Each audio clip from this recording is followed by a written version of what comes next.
Alright, welcome to check this out, and today's topic is going to be planning your tank. Probably about the most boring of topics. I'll try to cover it and make it as interesting as possible, but probably one of the biggest areas where people make mistakes with tanks is not planning out what they need to plan out from the beginning and then running into disasters later. So planning out your tank is a real key element. You want to plan it out from the beginning. What's going to be a part of it, what you need to be a part of it, where to put it, how you're going to wire it up, what's going to be your backup if the power goes out, what happens to the tank when the power goes out.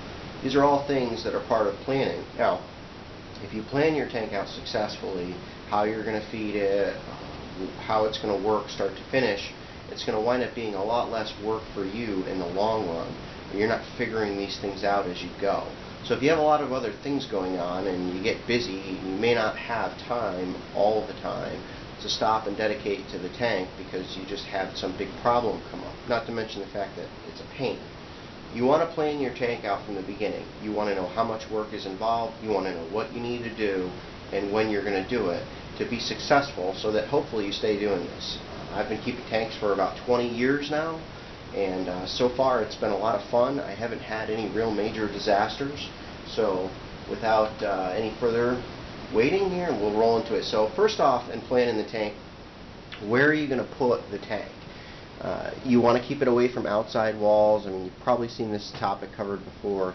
Keep it away from outside walls because of temperature fluctuations. If you live someplace hot, then the tank's going to get heated up. If you live someplace cold, then the tank's going to get cooled down.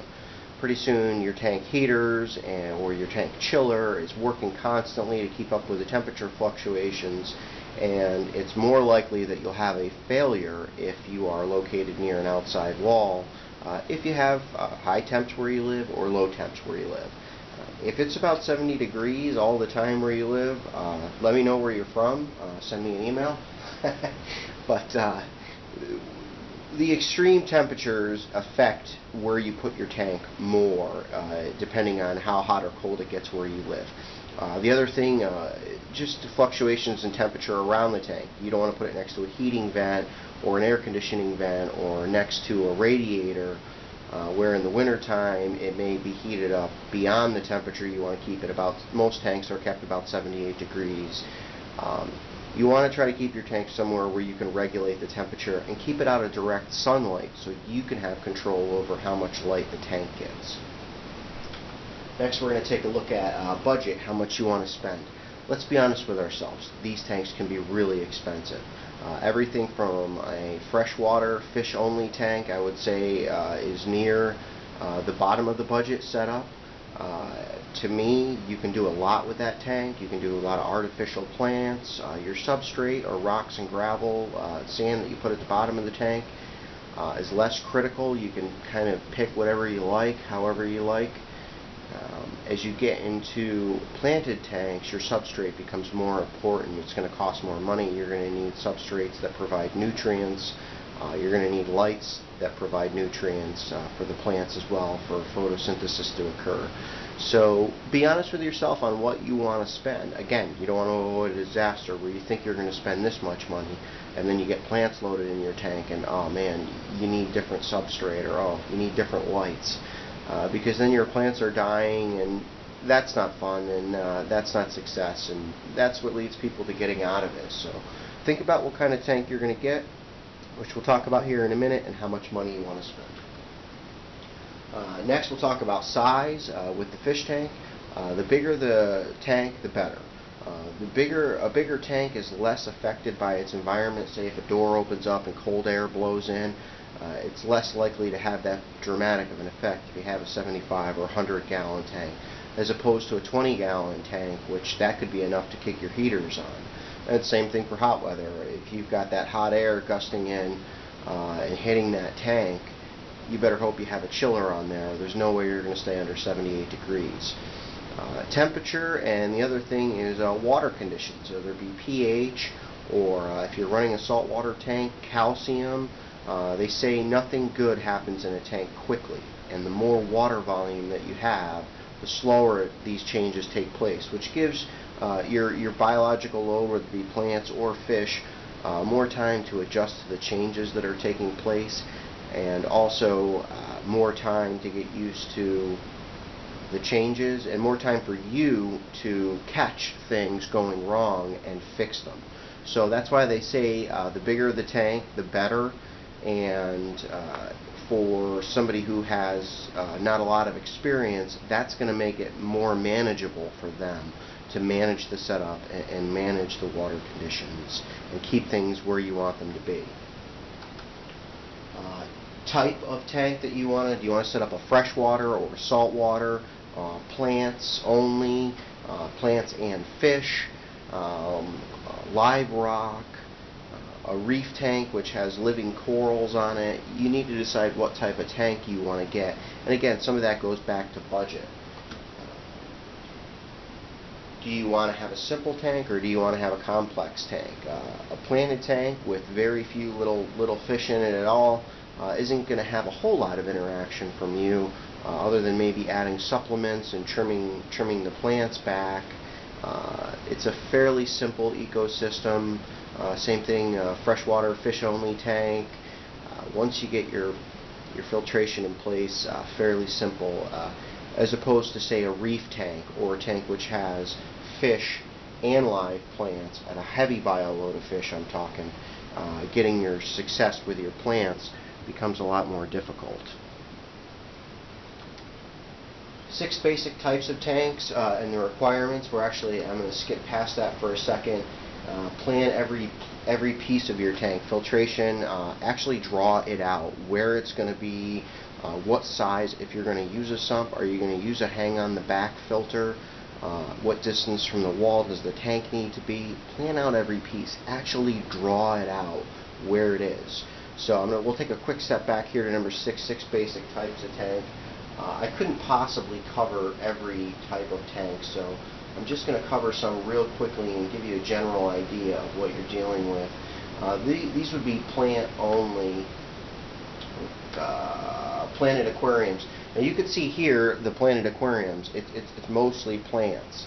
To me, my personal opinion, and I'm not taking anything away from them, you just got a whole bunch of plants growing in a tank. I'm not a real big fan of the planted aquariums.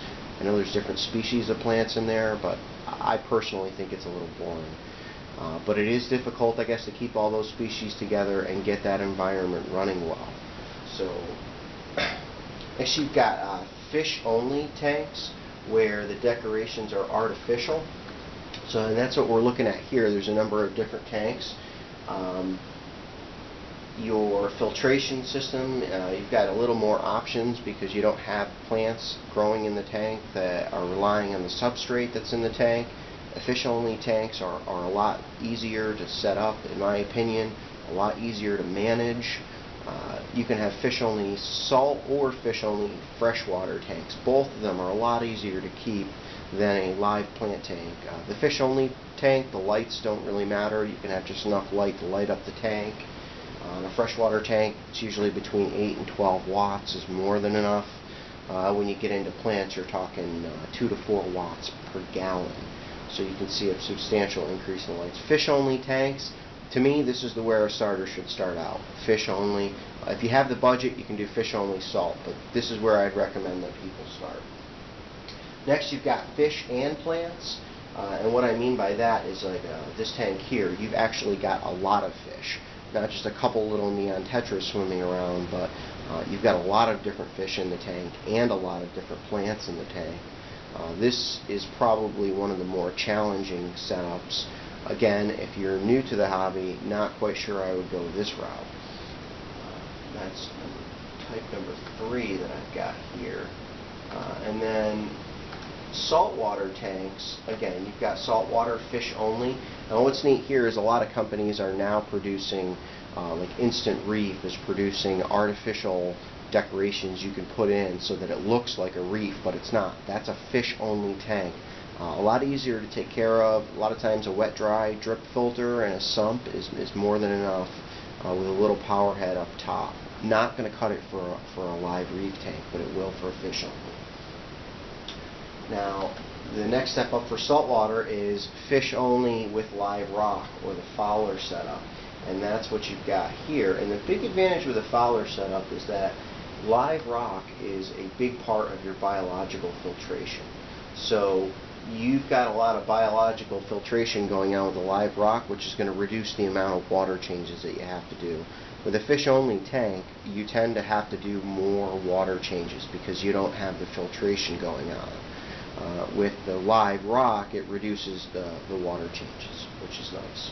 And then the last type of tank, which requires the most work, is a full reef tank. In a full reef tank, almost everything is a living organism. The sand has biological processes and macroorganisms, micro and macroorganisms living in it. You have LPS corals or long polyp stony corals down low with like a lot of the longer tentacles, and then SPS short polyp corals tend to be up high, and they are more of a bony structured coral. Light is extremely critical for SPSs, generally between 4 and 6 watts per gallon, a huge light requirement if you want to keep live SPSs. So just be aware, if you wanted to do a reef tank, you're talking about a lot more living organisms, you're talking about a lot higher requirements, which is not a bad thing, and I'm not dissuading anybody. You should be very aware of that up front, what you're getting into. And last thing I had mentioned was planning everything out. Actually, physically planning everything out. I'm going to take you over here and show you what I'm talking about. Right over here, I've got a notebook, and in this notebook, I've planned out my conversion for my 29-gallon tank from freshwater plants. I'm adding a sump here, and as you can see, we've got, this is the cabinet. This is where my reef keeper strips are going to be mounted. This is where my reef keeper sensor is going to be. The sensors will plug in the sensor unit. And then this is the tank I've got. It's going to be 11 inches deep by, I think this one is 20 inches long and 12 inches tall. So I know that it's going to fit into my cabinet. All the way, places I'm going to run the wires. This is going to be my light right here for my refugium. This is how high the water will flow inside the refugium. All this stuff is planned out. This is my return pump here, and that guy's rated just below 300 gallons. I've got kind of a weird setup where I have a send pump up top too, and that's rated around 300 gallons per hour as well. So that's how I've got them matched. And then over here, these bottles are dosing bottles with different. Right now, when it's got plants in it, I'll just use plant supplements.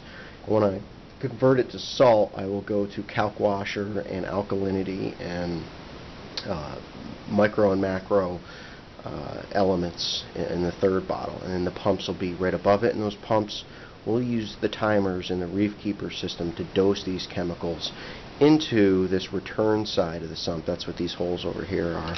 This is a cover that will go over the sump. You can see the hole here for the light.